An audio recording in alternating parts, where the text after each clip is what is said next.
सेहवन आपका बहुत बहुत स्वागत है हमारे YouTube channel study point channel में। तो गाइस, आप सभी के लिए बहुत ज्यादा इम्पोर्टेंट जो टॉपिक है वो लेकर आई हूँ, वेन डायग्राम जो कि रीजनिंग है गाइस। और ये आप सभी स्टूडेंट के लिए बहुत ज्यादा इम्पोर्टेंट होने वाला है। आप किसी भी गवर्नमेंट एग्जाम का प्रिपरेशन कर रहे हो, आप बिहार पुलिस का कर रहे हो, यूपी पुलिस का कर रहे हो, एसएससी का कर रहे हो, एसएससी का कोई भी कर रहे हो, एमटीएस हो, सीजीएल हो, सीएचएसएल हो, या फिर आप बीपीएससी का कर रहे हो, तो उसमें क्या है ना कि आपको जो है वेन डायग्राम और स्पेशली एसएससी वाले लोग के लिए वो प्रश्न आते ही हैं वेन डायग्राम से। तो आपको 2-3 प्रश्न ऐसा जो देखने को मिलेंगे ही। तो गाइस, मैं जो प्रश्न लेकर आई हूँ वो टोटली आपके एग्जाम बेस्ड प्रश्न है, तो ये बहुत ज्यादा इंपॉर्टेंट है। तो मेरी रिक्वेस्ट इतना ही है कि प्लीज इस वीडियो में जितने भी क्वेश्चन है उसका नोट जरूर उठा लीजिएगा। इंटरेस्ट में है आप इसका प्रीवियस ईयर उठाकर देख लीजिएगा, आपको ऐसे प्रश्न देखने को मिलेंगे। तो ये आप सभी के लिए ये बहुत ज्यादा इम्पोर्टेंट है, ठीक है। तो चलिए बिना देर के स्टार्ट करते हैं। तो हमारा पहला क्वेश्चन कह रहा है कि उस आरेख को चुनिए जो नीचे दिए गए वर्गों के बीच के संबंध का सही निरूपण करता है। सही निरूपण जो करता है वो कौन कर रहा है, मतलब जो आपको नीचे जो वर्ड दिए गए हैं, ये वाला जो वर्ड दिया गया है इसके बीच आपको ऐसे संबंध बनाने जो इसका सही निरूपण करना। तो हमें इसका संबंध बनाना है। तो सबसे पहले देखिए, क्या घंटे अलग होते हैं, या दिन अलग होते हैं, या महीने अलग होते हैं? और ना ही घंटे अलग होते हैं, ना ही दिन अलग होते हैं, ना महीने अलग होते हैं। तो ये रॉन्ग हो जाएगा। या यहाँ देखिए, ऑप्शन नंबर डी कह रहा है कि क्या कुछ घंटे दिन होते हैं, या फिर कुछ दिन महीने होते हैं। फिर ये भी हमारा रॉन्ग हो जाएगा, ये ऐसे नहीं होगा। यहाँ पे ये बोले कि क्या घंटे के अंदर दिन या महीने आते हैं, या फिर आपसे ये बोल रहा है कि क्या दिन के अंदर जो है वो घंटे या महीने आते हैं, या फिर महीने के अंदर जो है वो हमारा दिन और घंटा आता है। तो ये भी हमारा रॉन्ग हो जाएगा। तो यहाँ पे आप ऑप्शन नंबर ए देखिए, यहाँ पे जो कह रहा है कि क्या महीना। तो वैसी बात है कि जो 30 दिन होते हैं उसी मिलकर जो है वो हमारा महीना बनता है, और 24 घंटे मिलकर जो है वो हमारा दिन बनाता है। ठीक है, तो हमारा हो जाएगा सबसे पहले घंटा, और फिर हो जाएगा दिन, यानी कि घंटा से मिलकर दिन बनता है, और दिन से मिलकर हमारा महीना बनता है। तो हमारा जो ऑप्शन नंबर ए है वो हमारा करेक्ट हो जाएगा। ठीक है, ऑप्शन ए। चलिए नेक्स्ट क्वेश्चन की तरफ। अगला क्वेश्चन, क्वेश्चन नंबर 2 कह रहा है, क्वेश्चन नंबर 2 भी वही कह रहा है कि उस आरेख को चुनिए जो नीचे दिए गए वर्गों के बीच का संबंध का सही निरूपण करता है। तो इसमें जो आपको वर्ड दिए गए हैं वो कार, लकड़ी और चूहा। तो आप बताइए, कार का लकड़ी से कोई संबंध है, या फिर कार का चूहा से कोई संबंध है? नहीं है। या फिर आप बताइए, लकड़ी का चूहा से संबंध है? नहीं है। या फिर क्या कहते हैं, चूहा का लकड़ी से संबंध है? नहीं है। तो इसका किसी का किसी के साथ संबंध नहीं बन रहा है। तो इसका जो तीनों ऑप्शन है, ये वाला और ये वाला और ये वाला, ये रॉन्ग हो जाएगा। इसका जो करेक्ट आंसर होगा वो होगा option number B is the correct answer.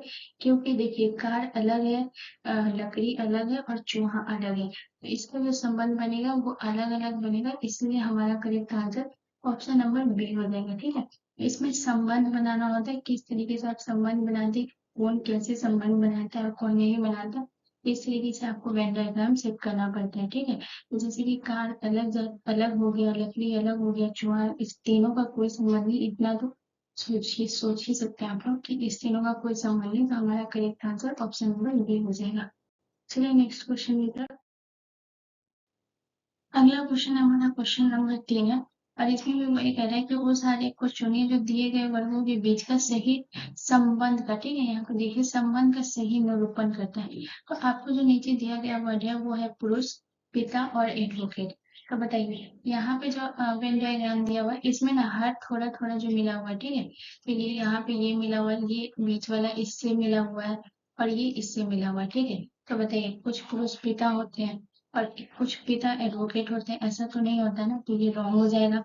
फिर ये बताइए कि क्या पुरुष के अंदर पिता और एडवोकेट आएंगे, या फिर पिता के अंदर पुरुष और एडवोकेट आएंगे, या फिर एडवोकेट के अंदर पुरुष और पिता आएंगे? तो ये तो रॉन्ग हो जाएगा, क्योंकि ये गलत है। यहाँ पे आप ऑप्शन नंबर सी देख सकते हैं कि क्या पुरुष के अंदर पिता आता है। तो ऑब्वियस बात है, हर एक पुरुष, दुनिया का जितने भी पुरुष है वो पिता होते ही हैं। तो ठीक है, तो पुरुष पिता होंगे ही, ये तो सामान्य बात है। लेकिन एडवोकेट होंगे तो जरूरी थोड़ी नहीं कि मतलब कि पुरुष और पिता जितने भी हैं वो एडवोकेट नहीं है। तो ये भी हमारा रॉन्ग हो जाएगा। ऑप्शन नंबर डी देखिए कि जितने भी पुरुष हैं वो पिता होंगे, तो इस तरीके से आप देख सकते हैं ये प्रश्न है। लेकिन यहाँ पे जो ये लाइन दिया हुआ है ये इसको काटेगा कि कुछ पिता जो होंगे वो भी एडवोकेट हो सकते हैं और कुछ पुरुष भी होंगे वो भी एडवोकेट हो सकते हैं। तो आप यहाँ पे इसका करेक्ट आंसर हो जाएगा ऑप्शन नंबर डी। तो समझ तो है ना कि जो कुछ पिता जो होंगे वो भी एडवोकेट हो सकते हैं, जो पिता नहीं है जो सिर्फ पुरुष है वो भी एडवोकेट हो सकते हैं। तो ऐसा तो नहीं कि हर पिता एडवोकेट हुआ या हर पुरुष एडवोकेट हुआ, बट कुछ पुरुष और कुछ पिता एडवोकेट हो सकते हैं, इसलिए हमारा correct answer option number D हो जाएगा। और ये इसके अंदर सबसे पहले पुरुष बनेगा, पुरुष के अंदर क्योंकि हर एक पुरुष पिता होता है तो इसके अंदर ये वाला जो लाइन है ये हो जाएगा पिता का, और कुछ पिता और कुछ पुरुष एडवोकेट होते हैं तो ये लाइन हो जाएगा एडवोकेट का। ठीक है, चलिए नेक्स्ट क्वेश्चन की तरफ। अगला क्वेश्चन हमारा क्वेश्चन नंबर 4 रहता है कि इसमें भी वही है कि वो सारे को चुनिए जो नीचे दिए गए वर्गों के बीच के संबंध का सही निरूपण करता है। तो आपको नीचे जो वर्ड दिया गया है वो तहसील, जिला और पंचायत दिया हुआ है, तो इसके बीच संबंध बनाना। तो क्या तहसील और जिला और पंचायत अलग अलग होता है? नहीं होता है अलग अलग, तो इसका करेक्ट आंसर नहीं होगा, तो ये हो जाएगा आपका रॉन्ग आंसर। तो क्या तहसील के अंदर जिला और जिला के पंचायत हमारा अलग हो जाता है? तो ऐसा नहीं है, ये भी गलत होगा।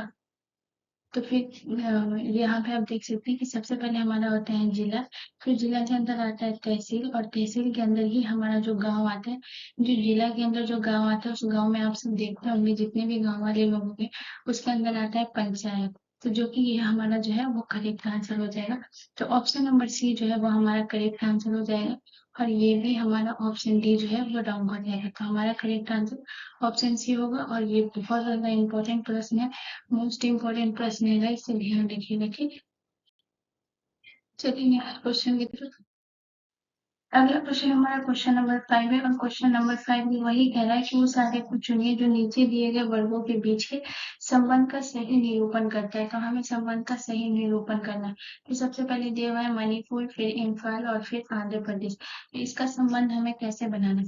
तो सबसे पहले हमें बनाएंगे, देखिए मणिपुर की जो राजधानी होती है आपको पता है कि ये इम्फाल होती है। ठीक है, सबसे पहले हम बनाएंगे मणिपुर। ठीक है, और फिर जो बनाएंगे क्योंकि इम्फाल जिसकी राजधानी जो होगी वो उसके ही अंतर्गत होगी।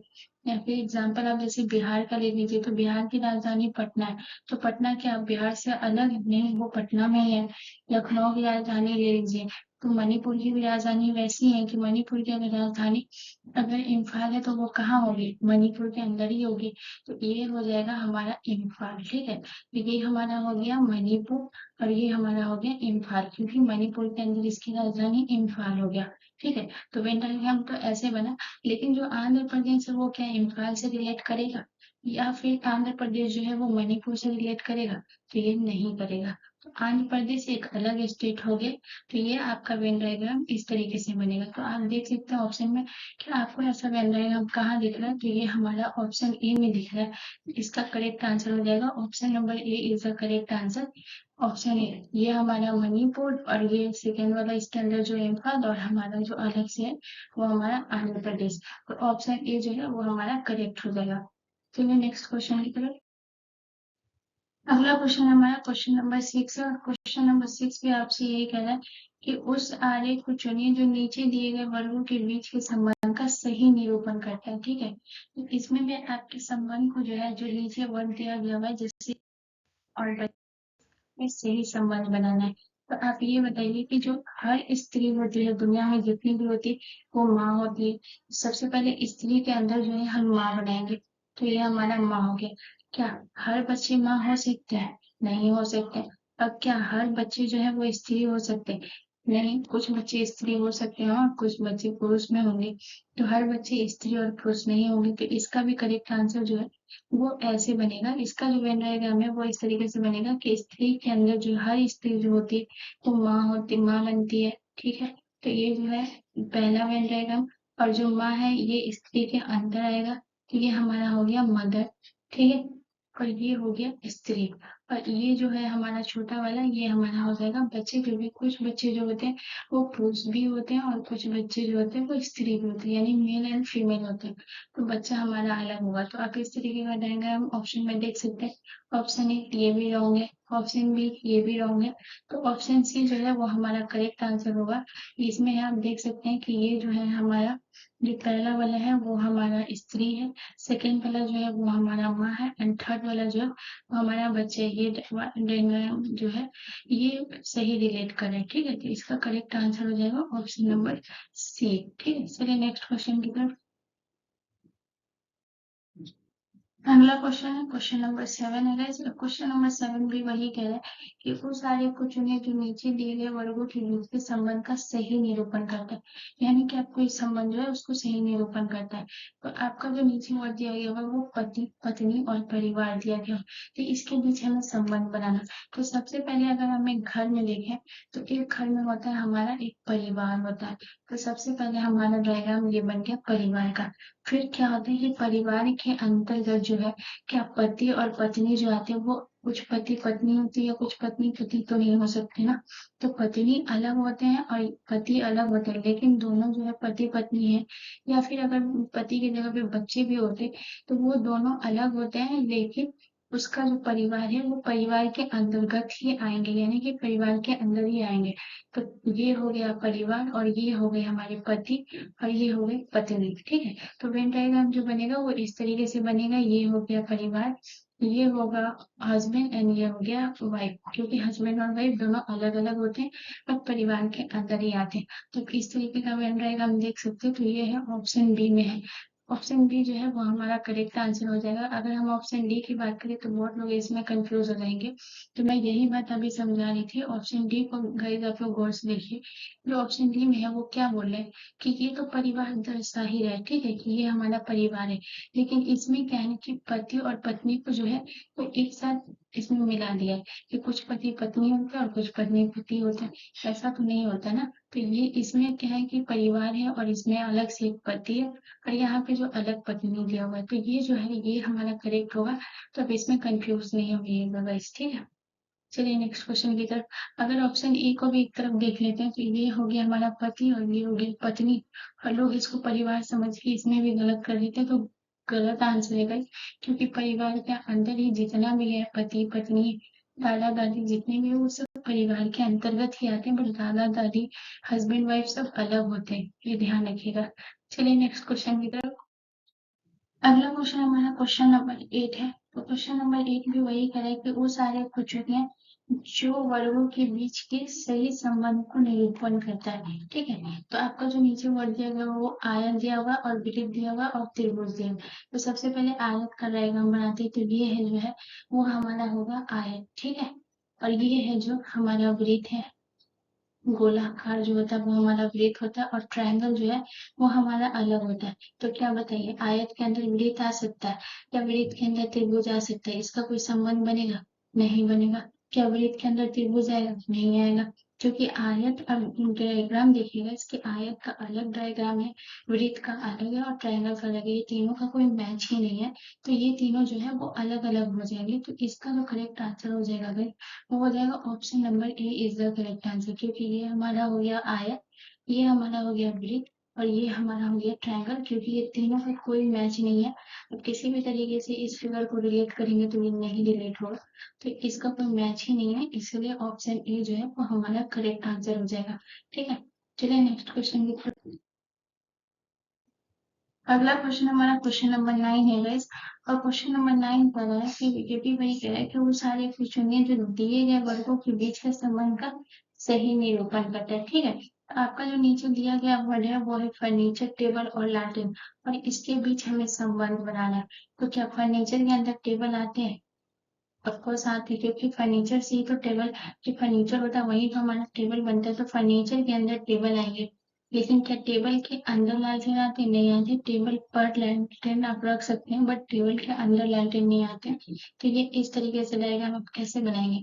तो सबसे पहले आपको जो है वो फर्नीचर का डायग्राम बनाना पड़ेगा। तो ये जो है वो हमारा फर्नीचर का डायग्राम बना और फर्नीचर के अंदर ही हमारा टेबल आता है। ठीक है, तो अगर रहेगा, मैं एक चीज यहाँ पे आपसे ये भी पूछती हूँ कि अगर लैंटेन की जगह पर आपको जो है लैंटेन की जगह पे आपको कुर्सी अगर दिया रहता है, यहाँ पे अगर मान लीजिए ये कुर्सी दिया रहता तो किस तरीके से डायग्राम बनाएंगे? ये तो बहुत इंपॉर्टेंट प्रश्न है, इसे ध्यान में रखिएगा। तो अगर कुर्सी दिया रहता तो मैं ये चीज बता देती कि इसका डायग्राम बनता, ये फर्नीचर और फिर ये टेबल अलग होता है और कुर्सी अलग होता है, तो इसका डायग्राम इस तरीके से बना। लेकिन यहाँ पे लालटेन दे दिया है जिसका इससे ना टेबल से कोई संबंध है और ना ही लालटेन का कुछ फर्नीचर से संबंध है, इसका संबंध बन ही नहीं रहा है। तो इसका जो डायग्राम बनेगा वो लालटेन का अलग बनेगा, ठीक है।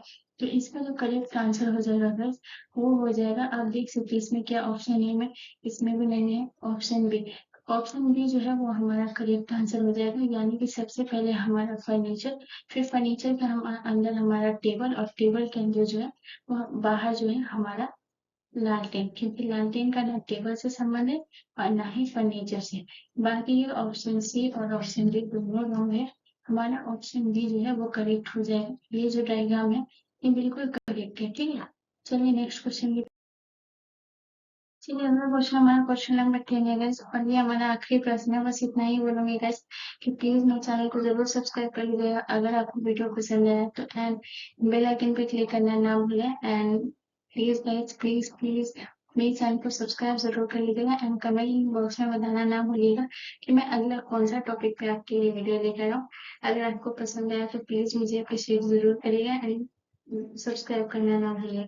तो चलिए हमारा आखिरी प्रश्न कह रहा है कि उस आरेख को चुनिए जो दिए गए वर्गों के बीच का संबंध का सही निरूपण करता है। और ये मोस्ट इम्पोर्टेंट टॉपिक है, इसमें बहुत सारे लोग कंफ्यूज होते हैं, इसीलिए मैं इसको टॉप 10 में लास्ट में रखती हूँ, ताकि जो लोग भी लास्ट तक बने रहेंगे उसे ये पता चलेगा, क्योंकि इसमें बहुत कंफ्यूजन है।